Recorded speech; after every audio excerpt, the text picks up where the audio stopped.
Hello my dear students. मैं आज़ाद sir, आपका अपना YouTube channel mentor study points में स्वागत है। जैसा कि आप जानते हैं कि मैं अपने YouTube channel mentor study point के माध्यम से आप लोगों को आधुनिक भारत की क्लास दे रहा हूं। इस आधुनिक भारत में हमने अभी तक 2 चैप्टर पढ़ लिया है और हम लोग तीसरे चैप्टर अर्थात नवीन राज्यों के उत्थान की बात कर रहे हैं। इसमें भी हमने बंगाल को पढ़ा, मैसूर को पढ़ा। अब हम लोग आज एक नए टॉपिक सिख धर्म की बात करेंगे और इस सिख धर्म को हम लोग देखेंगे कि कैसे सिख धर्म का उदय होता है। इसमें कुल हम लोग 10 गुरुओं की चर्चा करेंगे जो सिखों के 10 गुरु माने जाते हैं। अंतिम गुरु गोविंद सिंह की भी चर्चा हम लोग करेंगे। उसके बाद यहाँ पर बंदा बहादुर की बात आती है, उसको भी चर्चा करेंगे इस टॉपिक के अंतर्गत। फिर रणजीत सिंह को पंजाब के बारे में हम लोग देखेंगे और अंग्रेज और रणजीत सिंह के बीच में कुछ युद्ध होता है उनके उत्तराधिकारियों का, उसका भी चर्चा करेंगे। ठीक है दोस्तों, तो चलिए हम लोग आज बात करते हैं सिख धर्म की। कहा जाता है कि सिख धर्म की नींव गुरु नानक ने पंजाब में रखी थी। बात उस समय की हो रही है जब हिंदुस्तान अभी अलग पाकिस्तान नहीं हुए थे, अलग अलग, तब पंजाब वाला इलाका था। आपको अच्छी तरह से पता ही होगा कि पंजाब का मतलब होता है 5 नदियों का प्रदेश। उस प्रदेश में 5 नदियां बहती हैं, इसीलिए उसे हम लोग पंजाब कहते हैं। ठीक है दोस्तों, झेलम, चनाब, रावी, ब्यास, सतलुज, ये 5 नदियों का प्रदेश है, इसलिए इसे पंजाब कहते हैं। और आज के डेट में इसमें से कुछ हिस्सा पाकिस्तान में है और कुछ हिस्सा भारत में है। तो इसी में हम लोग बात करते हैं कि सिख धर्म की नींव गुरु नानक ने पंजाब में रखी थी। सिखों के का इतिहास सिख गुरुओं के इतिहास से ही प्रारंभ होता है। बात समझ में आ गई कि जो ये सिख हम लोग पढ़ेंगे, ये सिख गुरु के साथ ही इसकी परंपरा शुरू होती है। कुल 10 सिख गुरु हुए जो इस प्रकार हैं, यानी निम्न है। सबसे पहले हम लोग बात करते हैं गुरु नानक की। ठीक है दोस्तों, गुरु नानक से क्वेश्चंस पूछे जाते हैं कि सिख धर्म की स्थापना किसने की थी? गुरु नानक देव ने की थी। इनका जन्म 1469 ईस्वी में हुआ था और 1539 ईस्वी में इनकी मृत्यु हो गई थी। कुछ इनसे जुड़ी हुई चीज़ें मैंने लिख रखी है। इसको जो पूछा जाता है, कई बार पूछा जाता है कि इनका जन्म कहाँ हुआ था, तो तलवंडी में हुआ था। इनकी मृत्यु कहाँ हुई थी? करतारपुर में हुई, जहाँ आज भी लोग जाते हैं दर्शन में। इनके पिता कालू जी थे। इनके माता का नाम तृप्ता थी और पत्नी सुलक्षणी, जाति खत्री था इनका। और इनकी एक उपाधि थी जो बहुत अक्सर क्वेश्चन पूछा जाता है, हजरत रबुल मजीज की। इन्हें एक उपाधि दिया गया था गुरु नानक जी को, हजरत रबुल मजीज की। ठीक है दोस्तों, चलिए तो आगे हम लोग हमने बेसिक चीज़ों को देखा, इनके जन्म के स्थान को देखा, माता पिता को देखा, मृत्यु को देखा, पत्नी को देखा, जाति को देखा। ठीक है, यहाँ से क्वेश्चन 1 बन जाते हैं आपके। कहा जाता है कि सिखों के पहले गुरु गुरु नानक थे, जिन्होंने नानक पंथ चलाया था। नानक पंथ इनका था। इन्हीं के शिष्य सिख कहलाए। जो इनके शिष्य हुए नानक पंथ के माध्यम से, तो उनको क्या कहा गया? सिख कहा गया।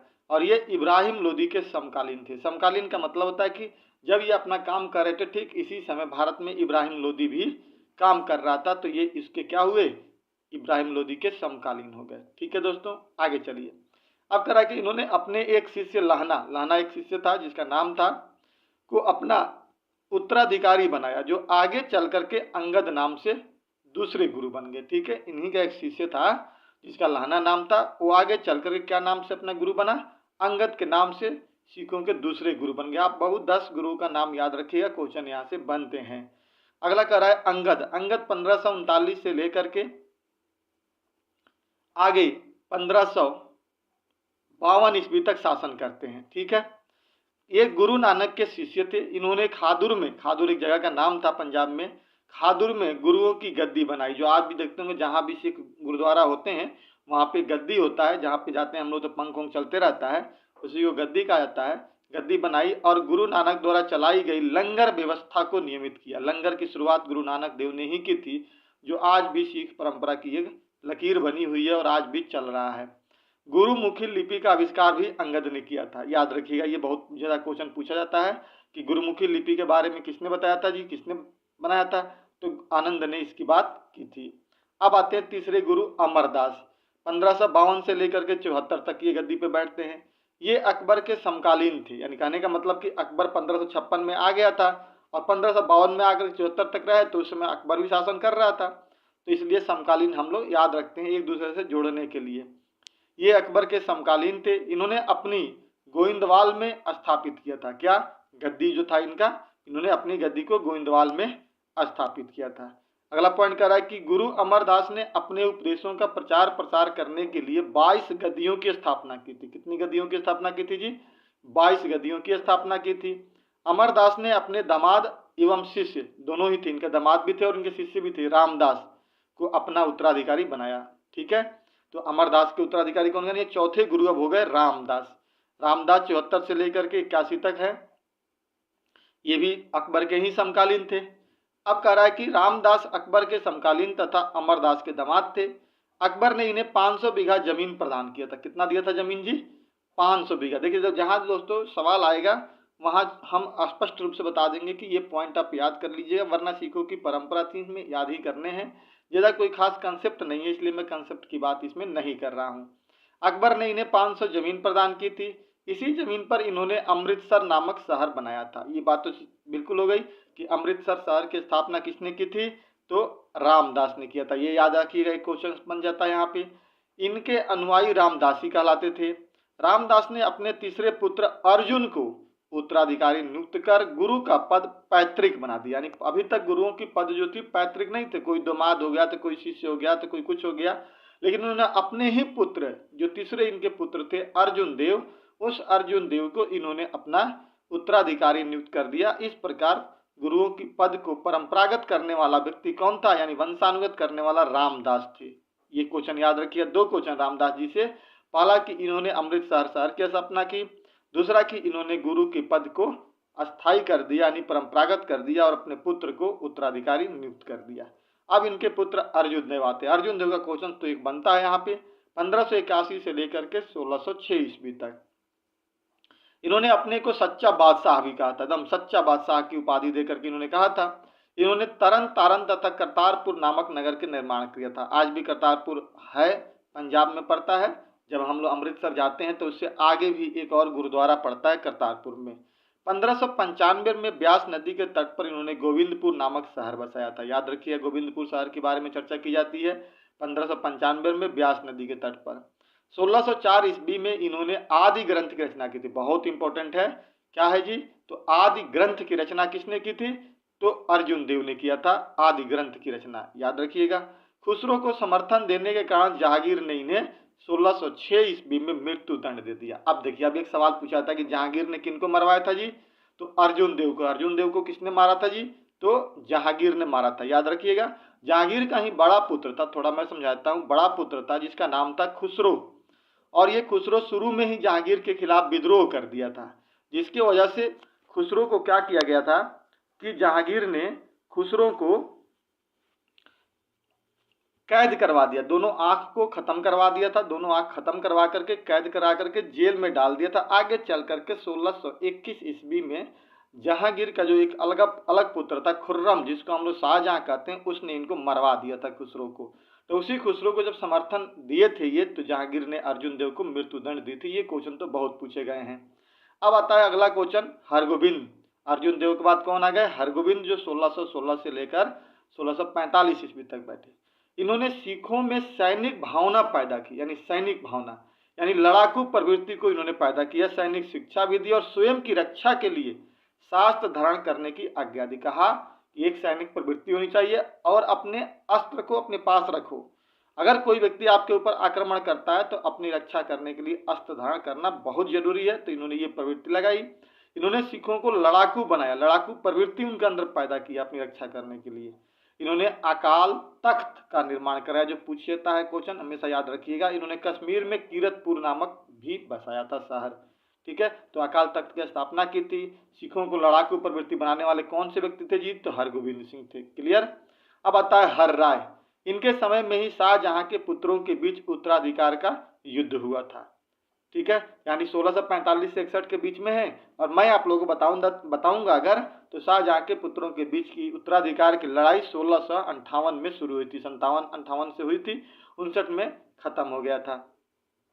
तो इन्हीं के समय उनके पुत्रों के बीच उत्तराधिकार की लड़ाई हुई थी। हर राय दारा सिकोह से मिलने भी गए थे। दारा सिकोह किसका पुत्र था? तो दारा सिकोह शाहजहां का पुत्र था ये। अब आता है हरकिशन। हरकिशन 61 से लेकर 64 तक, इनके समय में कुछ खास नहीं हुआ। इनकी मृत्यु हो जाती है चेचक से और इन्होंने अपना उत्तराधिकारी तेग बहादुर को बना दिया। अब आते हैं तेग बहादुर जी, जो 9वें गुरु होते हैं। 10 गुरुओं का नाम याद रखिएगा आप, 64 से लेकर के 75 तक ये रहते हैं। इनके समय में उत्तराधिकार के लिए झगड़ा प्रारंभ हो जाता है कि अब मतलब उत्तराधिकार कौन होगा, एक प्रक्रिया। 1675 ईस्वी में औरंगजेब ने तेग बहादुर को दिल्ली बुलाया और इस्लाम स्वीकार करने को कहा इसने, ठीक है। क्या बोला कि आप दिल्ली आ जाइए और इस्लाम स्वीकार करने के लिए कहा, लेकिन स्वीकार नहीं करने पर 5 दिन की यातना देने के बाद इनकी हत्या कर दी औरंगजेब ने, ठीक है। तो इनकी हत्या किसने की थी? औरंगजेब ने 1675 ईस्वी में इस्लाम धर्म स्वीकार करने के लिए कहा था, लेकिन नहीं किए तो पकड़ कर कैद कर दिया। 5 दिन तक यातना देता रहा, तब भी नहीं माने, तब जाकर उनकी क्या कर दिया, मरवा दिया उनको।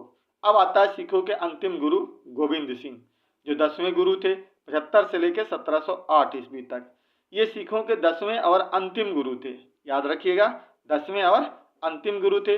इनका जन्म पटना में 1666 ईस्वी में हुआ था। इनकी 2 पत्नी थी, सुंदरी और जीतू, ठीक है जी। और इनके 4 पुत्र थे, जो आगे चलकर के औरंगजेब चारों पुत्रों को मरवा देता है। इनके समय में नादौन का एक युद्ध हुआ था 1690 ईस्वी में, इतना याद रखिए, कोई खास चीज नहीं है इसमें। इन्होंने 1699 में खालसा पंथ की स्थापना की। ये बहुत ही इंपॉर्टेंट टॉपिक है, पॉइंट्स है कि इन्होंने 1699 ईस्वी में खालसा पंथ की स्थापना की थी, ठीक है। इन्होंने सिख अनुयायियों को 5 वस्त्र धारण करने को कहा था। देखिए, ये भी आप देखिएगा, आज भी सिख भाई अपने करते हैं ये काम। 5 वस्त्र धारण करने का किसने कहा था जी? तो गुरु गोविंद सिंह ने ही कहा था, जो 10वें गुरु थे। इन्होंने कहा था केस जो बाल रखते हैं, कंघा जो कंघी रखते हैं उसमें, कच्छा जो कच्छा पहना जाता है, कड़ा जो हाथ में पहनते हैं, कृपाण जो एक तलवार छोटा सा अपने पास वो रखते हैं, चाकू टाइप का। तो ये 5 चीजें जो क से ही शुरू था, केस, कंघा, कच्छा, कड़ा और कृपाण रखने की इन्होंने बात कही थी। इन्होंने इसी दौरान बीच में ही ना आदि ग्रंथ गुम हो गया था, तो फिर से इन्होंने आदि ग्रंथ का पुनः संकलन करवाया था। एक बार दोबारा इन्होंने संकलन करवाया था। उसके बाद 2-3 लड़ाइयाँ भी हुई जो खास माने नहीं रखता है, जिसे आनंदपुर की लड़ाई कहते हैं, प्रथम लड़ाई, द्वितीय लड़ाई कहते हैं, चकमोर का युद्ध कहते हैं। तो ये सब चीज़ें ना, खिदराना का युद्ध कहते हैं, ये सब युद्ध कुछ हुआ था इनके समय में, औरंगजेब के समय में। लेकिन फिर भी ये आगे बढ़ते रहे और अपने आप को आगे बढ़ाते भी रहे। इसी बीच में इनकी मृत्यु हो जाती है। मृत्यु होने से पहले 1708 में इनकी मृत्यु हो जाती है। मृत्यु होने से पहले इन्होंने 2 चीजें बात कही थी। इन्होंने एक तो गुरु की गद्दी को समाप्त कर दिया था कि अब आगे मेरे बाद कोई गद्दी गुरु का नहीं होगा, यानी कोई अगला गुरु नहीं होगा, पहली चीज। और वहीं पर इन्होंने कहा कि जहां पर भी 5 सिख इकट्ठा हो जाएंगे वहीं पे गुरु की उपस्थिति मान ली जाएगी। गुरु बानी ही गुरु के शब्द हैं, इन्होंने कहा था। क्या कहा था? कि गुरु की गद्दी को समाप्त कर दिया, पहला चीज। और दूसरा कहा कि जहां 5 सिख इकट्ठा हो जाएंगे वहीं पर गुरु की उत्पत्ति मान ली जाएगी, उपस्थिति मान ली जाएगी, और गुरु बानी ही गुरु का क्या है? शब्द है। इस प्रकार से इनकी मृत्यु के साथ ही 10 गुरुओं की परंपरा समाप्त हो जाती है। लेकिन इस परंपरा को आगे नेतृत्व देता है एक बंदा बहादुर होता है, जो इनका शिष्य होता है। वो इसको लेकर के आगे चलता है, जो हम लोग आगे के वीडियो में बंदा बहादुर और रणजीत सिंह के बारे में पढ़ेंगे, ठीक है दोस्तों। तो इस प्रकार से छोटा सा एक चीज था, मतलब एक शुरुआत। इससे आगे भी हम कर सकते थे, लेकिन हमने सोचा कि 2 वीडियो में हम पार्ट कर देंगे, तो आपके लिए एक पहले याद करने की प्रक्रिया हो जाएगी, जिसमें आप याद कर लेंगे आराम से, बिल्कुल ही 10 गुरुओं के और 7-8 पॉइंट्स हैं, इसको याद कर लेंगे, नोट डाउन कर लेंगे। उसके बाद जब हम बंदा बहादुर और रणजीत सिंह की चर्चा करेंगे, प्रशासन की चर्चा करेंगे और 2 आंग्ल युद्ध की चर्चा करेंगे, वो एक अलग वीडियो हम बना लेंगे। तो इस प्रकार से दोस्तों ये चीज़ें आपको समझ में आई होगी। इसमें कोई खास कंसेप्ट नहीं था, इसलिए हमने कोई कंसेप्ट देने की बात नहीं थी। अदरवाइज आपने देखा होगा पिछले 10 वीडियो के आधार पे कि जो भी जहाँ भी कंसेप्ट होता है मैं कंसेप्ट क्लियर करता हूँ। यहाँ पे कुछ चीज़ें तथ्य ही केवल था, तो इसलिए तथ्य को हमने प्रोवाइड करने का प्रयास किया। इस प्रकार दोस्तों, अगर आपको वीडियो अच्छा लगता है तो आप इसे लाइक करिएगा, शेयर करिएगा, और अभी तक अगर आपने सब्सक्राइब नहीं किया है तो इसे सब्सक्राइब कीजिएगा। आपके सब्सक्राइब करने से हमारा मनोबल बढ़ता है और हम और भी बेहतर तरीके से वीडियो बनाने का प्रयास करते हैं। इसी के साथ मैं इस वीडियो को समाप्त करता हूँ। जय हिंद, जय भारत।